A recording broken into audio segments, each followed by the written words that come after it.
भविष्यवाणी को लेकर बात की जाए, क्या भविष्यवाणी विज्ञान आधारित है या मात्र एक कल्पना है? देखिए अभिषेक पांडे जी, ये आज की दुनिया कोई प्राचीन काल नहीं रह गया जी। जिसपे कि हम अंधविश्वासों पे विश्वास करेंगे। आज की दुनिया साइंटिफिक है, टेक्नोलॉजी बहुत आगे बढ़ चुकी है। जी। तो किसी व्यक्ति विशेष का, जो कि आज से कई साल पहले इनका देहांत हो चुका है, उनकी प्रोडिक्शन देख के हम अपने आप को बदल लें, ये सरासर गलत है। जी। नंबर वन, जो नॉस्ट्राडेमस था, उसने भी एक किताब लिखी थी, the man who saw tomorrow. उसने काफी कुछ प्रोडिक्ट किया था। वो कुछ बातें शायद ठीक भी निकली होगी, लेकिन 2080-85 की बातें करना, 88 की बातें करना, 2111 की बातें करना, तब तक ये हो जाएगा। तो मेरे हिसाब से it will be far more scientific and logical अगर हम आज में जिए। जी। इसमें कोई शक नहीं है कि आने वाले समय में हम खुलेआम मान रहे हैं, जैसे जैसे हमारी जो पूरी धरती पर हम 780 करोड़ लोग हैं, जैसे जैसे हमारी जनता या आबादी बढ़ती जा रही है, तैसे तैसे जो जो जो एनिमल जी। किंगडम का मतलब जो दूसरे लोग हैं, दूसरे जो कीटाणु हैं या जानवर हैं, उनका हमसे क्लैश 100% आएगा। जी। आपने देखा होगा, जो आज से 4 साल पहले कोरोना आया, वो एक एनिमल वायरस था, वो इंसानों में आ गया। जी। तो कहने का मतलब, ये तो हम भी देख रहे हैं कि आने वाले टाइम में हमें कई ऐसे वायरसेस का सामना करना पड़ेगा, जी। लेकिन इसको हम साइंटिफिकली कह सकते हैं। जी। इसको ये मतलब डॉक्टर कहने चावला, को हम आने वाले समय के लिए तैयार रहे हैं कि ऐसे कई सारे वायरस जो हैं वो लेट इंसान के ऊपर अटैक कर लेट सकते हैं। ठीक है, लेट आचार्य जी। लेट जी। बिल्कुल आचार्य जी, मैं लेट आपको मी रोकना चाहूँ। अच्छा प्लीज सर, हाँ प्लीज प्लीज जी, कंप्लीट करिए आप। हाँ, मैं अपनी बात को कंप्लीट कर लूं। जी। कहने का मतलब, जो सहजता से हम देख सकते हैं, वो एक अलग चीज है। जी। खाली काल्पनिक या फिक्शनल स्टोरियां बनाना और उससे डर जाना, तो आपके चैनल के माध्यम से मैं चाहूंगा जी। कि सीधा वॉइस ऑफ रीजन, जो जायज है, जी। जो ठीक है, जो साइंटिफिक है, हम उस पे विश्वास करें, जी। बशर्ते कि हम काल्पनिक फिक्शनल स्टोरीज पे वैसे डरना शुरू कर दें, जो जी। कि सिर्फ सनसनीखेज हैं, सेंसेशनल हैं। इसको कोई भी साइंटिफिक इंसान स्वीकार नहीं कर। ठीक है। आचार्य प्रमोद जी, अगर बात आज से जी। 60 साल बाद की जाए, यानी कि 2084-85 का जिक्र जिस तरीके से किया गया है, अगर वैदिक ज्योतिष के अनुसार क्या ये साल किसी बड़े संकट का संकेत देता है? अगर देता है तो किस वजह से देता है? देखिए पांडे जी, अभी एक बात बहुत बढ़िया कही चावला साहब ने जी। कि विज्ञान है, विज्ञान के आधार पर चलना चाहिए। जो कि हम भी जिस विषय पर बात करते हैं या जिस विषय पर हम कुछ देखते हैं या सुनते हैं, बताते हैं, वो अभी विज्ञान है, जो कि ऋषियों का विज्ञान है, वैदिक भारत का विज्ञान है, वैदिक जी। काल का विज्ञान है और वेदों का विज्ञान है, ज्योतिष है अपने आप में। जी। उस आधार पर कहते हैं। अब आप देखिए कि जो ज्योतिष गणनाएं अभी पिछले 7 जून से लेकर के और जी। 5 जुलाई तक जो भी हम बातें लगभग कही गई और ज्योतिषियों ने भविष्यवाणी की, यहाँ तक कि पंचांग में वो ग्रहों के आधार पर जो चीज बताई गई, वो आज भी सच हो रही। चाहे वो आप केदारनाथ का हेलीकॉप्टर का मामला हो, चाहे वो गुजरात में प्लेन का मामला हो, या ऐसे आप देखिए बहुत सारी ऐसी घटनाएं लगातार घट रही हैं और एक के ऊपर ऊपर एक और घटनाएं घट रही हैं।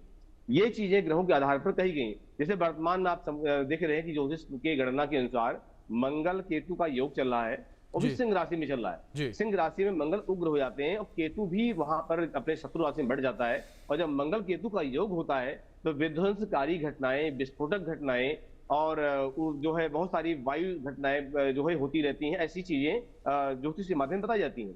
तो ज्योतिष अपनी चीजें जो कहता है वो कहीं ना कहीं वो निकल के आती हैं, सच भी होती हैं। हाँ, काल्पनिक बातें वहां बन जाती हैं। कई बार हम कुछ बातें लोग हवा में बोल देते हैं, या ऐसा भी कहा जाता है कि कुछ लोग उस पर गहन अध्ययन न करके बस कहने में कह देते हैं, लेकिन वो चीजें गलत होती हैं।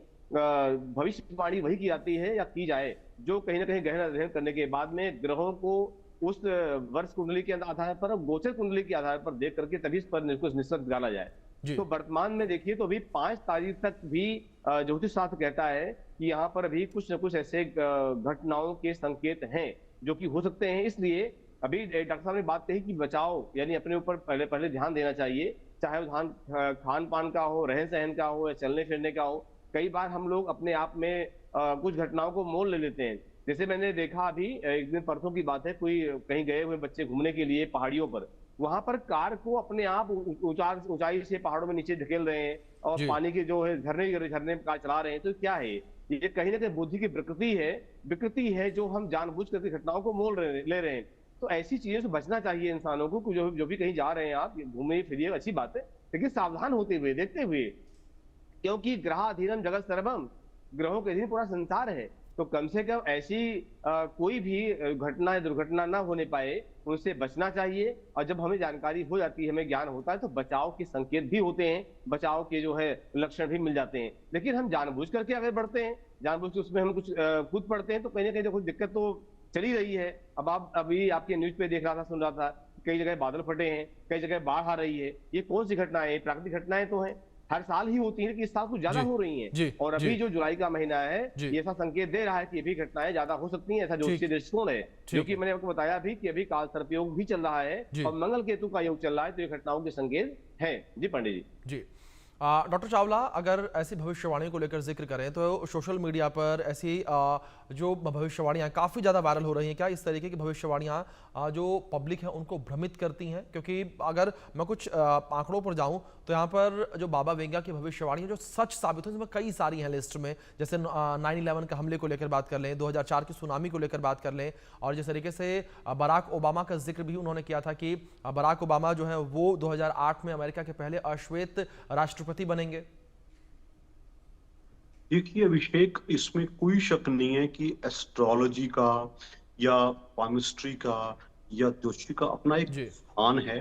जी वो ग्रहों के हिसाब से प्रिडिक्ट करते हैं। जी और इसके ऊपर एक चीज होती है, इसको हम कहते हैं सहज ज्ञान। जी जो इंसान अपने आप को ज्ञानी समझता है, जैसे कि बाबा वेंगा शायद रहे होंगे, लेकिन फिर भी मैं कहूंगा कि अगर हम ये सोचना शुरू कर दें कि सब कुछ सुपर नेचुरल है, सब कुछ ऊपर से कंट्रोल हो रहा है, तो कहीं ना कहीं हम अपनी क्षमताओं को कम कर रहे हैं। बिल्कुल आपने ये भी देखा होगा कि इंसान अच्छी कोशिश करता है, अच्छी कोशिश से कामयाबी हासिल करता है। हमने हजारों बीमारियां जो बहुत लोगों को मारती थी, प्लेग था, हैजा था, और आप पोलियो था, उस पर विजय हासिल की है। तो जी कहीं ना कहीं विज्ञान का महत्व ज्यादा है, जी लॉजिक लॉजिक का महत्व ज्यादा है, कर्म का महत्व ज्यादा है। अगर मैं मेहनत कर रहा हूं तो मुझे सफलता मिलेगी, इसमें कोई दूसरा कहे या ना कहे, मुझे अपना कर्म करना पड़ेगा। जी तो आपके चैनल के माध्यम से आपके दर्शकों को ये मैं स्पष्ट मैसेज देना पसंद करूंगा, यस, ये सिर्फ काल्पनिक, फिक्शनल, सेंसेशनल स्टोरी चाहे हो ना हो, हमें अपने आप पे विश्वास करना चाहिए, अपने कर्म भूमि पे विश्वास करना चाहिए, अपने रहन सहन, अपने खान पीन, वो अपनी अपने आप पे, वो अपने रिश्तों पे, वो अपने जी समाज पे, वो अपने परिवार पे ज्यादा इन्वेस्ट करना चाहिए, बशर्ते कि हम इन कहानियों को सुन के डरें या उनसे कोई गलत नतीजे निकालें। तो जी जो आपने कहा कि उनकी कुछ प्रोडिक्शंस ठीक निकली हैं, हम ये नहीं कहें कि ठीक नहीं निकलेंगी, जी लेकिन हम उनका इंतजार करके या उनसे भयभीत होके या बिल्कुल भ्रमित होके ना जिए, बल्कि अपना कर्म, अपनी भूमिका, अपना परिवार, अपना समाज, अपना देश, इस पे ज्यादा ध्यान दें तो जी कहीं बेहतर हो।